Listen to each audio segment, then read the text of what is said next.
আমি শুনেছি এখানে নাকি জল থাকে না, কিন্তু ওখান থেকে জল দিয়ে দেওয়া হয় স্নানের জন্য। Hello friends, welcome back to our channel. তোমরা সবাই কেমন আছো? আশা করছি সবাই ভালো আছো, আর আমিও মোটামুটি ভালো আছি। তো আজকে হচ্ছে অষ্টমী স্নান, তো আমি স্নানে যাব। আমি স্নান করিনি, সকাল থেকেই রেডি হচ্ছি, তো তোমাদেরকে দেখাবো। চলো আগে যাই, কি কি হয় তোমাদের দেখাবো সবটা। তো আমরা গিয়েছি, তো আমাদের কোচবিহার জেলার গদাধর মেলা বলে, তো সেখানেই যাচ্ছি। অনেকটা দূর রাস্তা, বাইকে করে যাচ্ছি।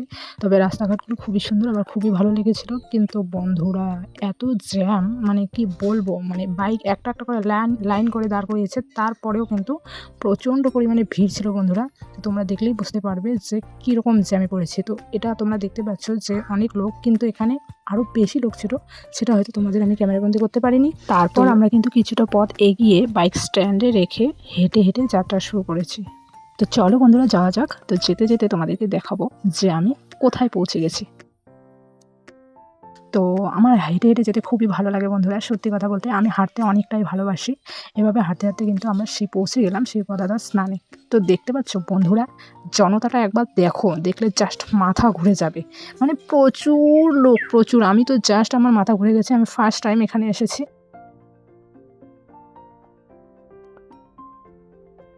আমি শুনেছি এখানে নাকি জল থাকে না, কিন্তু ওখান থেকে জল দিয়ে দেওয়া হয় স্নানের জন্য। তো দেখতে পাচ্ছ জল কিন্তু বেশি নেই, তো সেই জলেই স্নান করছে মানে সবাই। আর এত লবণ দিয়েছে জলে, যেটা আমার চোখে লেগে গিয়েছিল এই অবস্থা। তারপর স্নান করে এই দেখো, মানে কপালে তিলক, মানে ফোঁটা নিয়ে নিচ্ছি।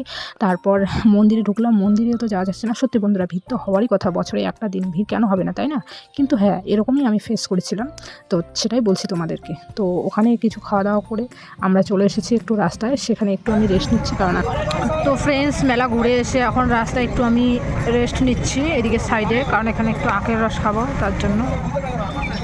এখানে সুন্দর একটা হাওয়া দিচ্ছে।